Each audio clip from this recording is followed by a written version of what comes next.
तो हम जा रहे हैं रायपुर से डोंगरगढ़, मतलब माता बमलेश्वरी के मंदिर। तो सबसे पहले हम निकले थे पुलगांव से रायपुर। रायपुर से हम गए थे चाईबासा। चाईबासा से हम वापस आए रायपुर, रुके। रायपुर से हम सेकंड दिन निकले थे चंदखुरी किले और चंपारण किले। फिर हम फिर रायपुर आए, थोड़ा घूमे।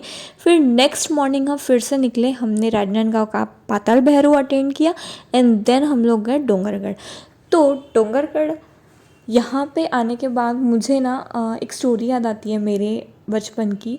मैं हमेशा मम्मी पापा को कहती थी कि तुम मेरे मम्मी पापा नहीं हो, मेरे मम्मी पापा डोंगरगढ़ में रहते थे जो भूकंप आने से मर गए, और तुम मेरे मम्मी पापा नहीं हो। मैं हमेशा रिपीट करती थी। और मुझे डोंगरगढ़ के बारे में मेरे बचपन से रिलेटेड बात इतनी ही याद है।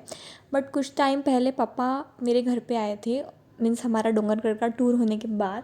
एंड पापा ने इनको मीन्स पवन को बताया था कि क्या था मीन्स राज इसका। तो पापा को सेकंड जो चाइल्ड थी वो कन्या चाहिए थी। तो उन्होंने बोला था किसी को कि आना चाहिए। तो उन्होंने बोला था कि आपके यहाँ पे डोंगरगढ़ का ही आशीर्वाद आने वाला है एंड आपको कन्या ही होगी। तो उस पे से पापा बोलते हैं कि इसको डोंगरगढ़ का पुनर्वास होता है करके। अब इस बात में कितनी सच्चाई है मुझे नहीं पता। वहाँ जाने के बाद में हम थोड़े हो गए थे लेट।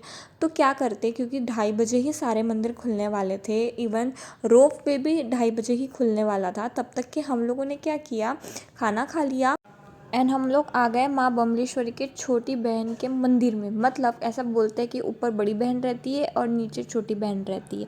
तो हम लोग वो दर्शन करने आए, पर वो भी 2:30 बजे तक के बंद था। फिर इधर उधर ऑब्जर्व कर लिया, थोड़ा सा आइसक्रीम खा ली। एक तरफ मतलब हॉस्पिटल था, एक तरफ लाइब्रेरी, सिलाई मशीन एंड ये सब चीज़ें थी, जिम। सो ये सब देखा हम लोगों ने। फिर हम ऊपर आके बैठ गए क्योंकि हम थक गए थे और वहाँ पे रियली पता चल रहा था कि अब धूप काला शुरू हो गया है, समर सीज़न शुरू हो गया है। फिर हम लोगों ने वेट किया, 2:15 बज रहा था नियर अबाउट, जब हम लोग बैठे थे और वेट कर रहे थे कि 2:30 कब बजेंगे, 2:30 कब बजेंगे। फिर देखा कि धीरे धीरे मंदिर के पुजारी जो है वो आ रहे हैं एंड मंदिर बस खुलने ही वाला है। तो लोगों ने देखो, लोगों ने क्या किया, जो लोग लाए थे ना ओटी चढ़ाने के लिए माता रानी के लिए, मंदिर बंद था तो यही ओटी रख कर चले गए एंड चढ़ावा बोलकर। तो मेरे को नहीं लगता ये सब चीज़ें सही है। अगर आपका मंदिर खुला है तो बात अलग है, लेकिन पता नहीं, ये मेरा पॉइंट ऑफ व्यू है। फिर वही पैरों में आए, ये सब सही नहीं है। तो फिर हम लोगों ने थोड़ा टाइम वेट किया, अंदर गए, मंदिर देखा एंड पुजारी जी जो है उन्होंने फिर मंदिर का पट खोला एंड हम लोग को दर्शन करने थे। तो ये तो हमारे दर्शन यहाँ पे हो गए थे। एंड जो रोप वे है, जो माँ बमलेश्वरी मीन्स उड़न खटोले से जो ऊपर जाना है, रोप वे जहाँ पर है वहाँ से आपको सीधा सीधा सीधा लेकर लेफ़्ट टर्न लेना है। वहाँ पर ये मंदिर है, मतलब थोड़ा 1 किलोमीटर दूर है मेन मंदिर से। बट हम लोग फिर वापस गए, गाड़ी पार्क पे लगाई। अब वहाँ पे एक और हमने चीज़ देखी, मेरे को तो नहीं समझा था पर मुझे पवन ने बताया कि भाई यहाँ पे क्या होता है ना, पार्किंग तो फुकट में लग जाती है, लेकिन जहाँ पार्किंग लगाते हैं ना वहीं से ओटी लेनी होती है और वहीं से मोस्टली इंसान ओटी लेता है। तो जो ओटी 50 रुपये की है वो 100 रुपीज़ चार्ज करते हैं, तो उससे उनका पार्किंग भी निकल जाता है और ओटी का भी निकल जाता है। फिर ये है रोप वे, जहाँ पे एक तरफ कैंटीन थी और इतनी मतलब ज़्यादा गर्दी नहीं थी। शुरू का ही टाइम था क्योंकि 2:30 बजे कुछ ये खुला होगा, मीन्स टिकट काउंटर।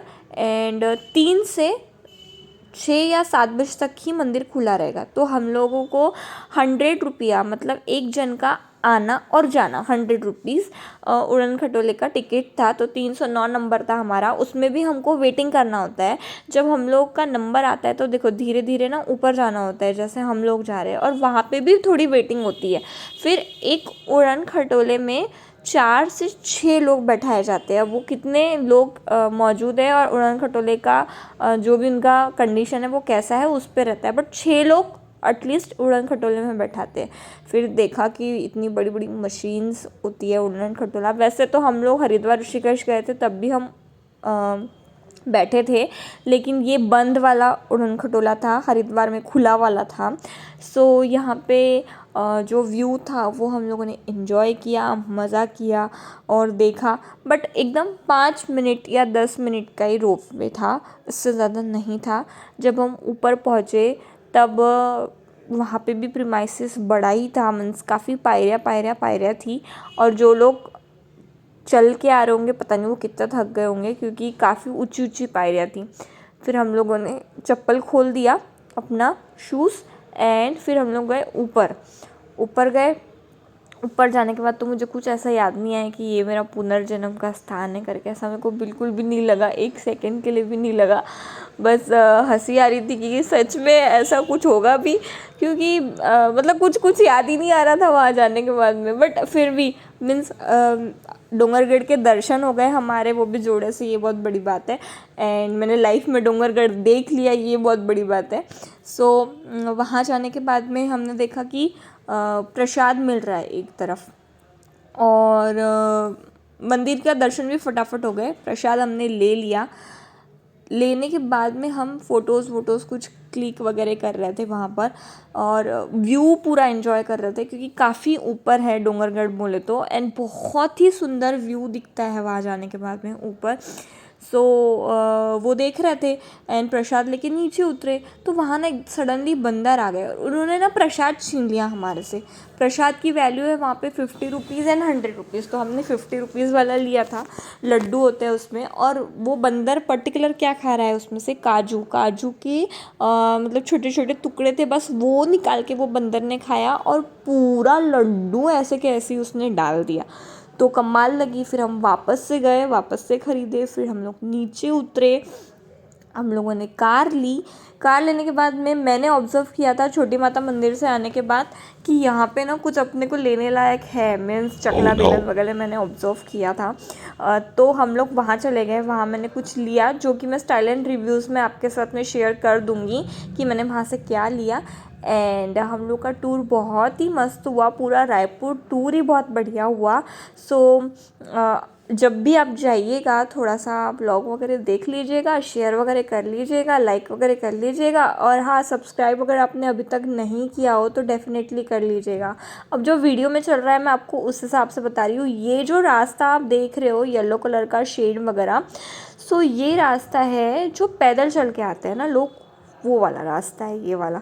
सो ज़्यादा नहीं होगा वो भी, बट इतना है कि रोप वे से तो कठिन ही होगा।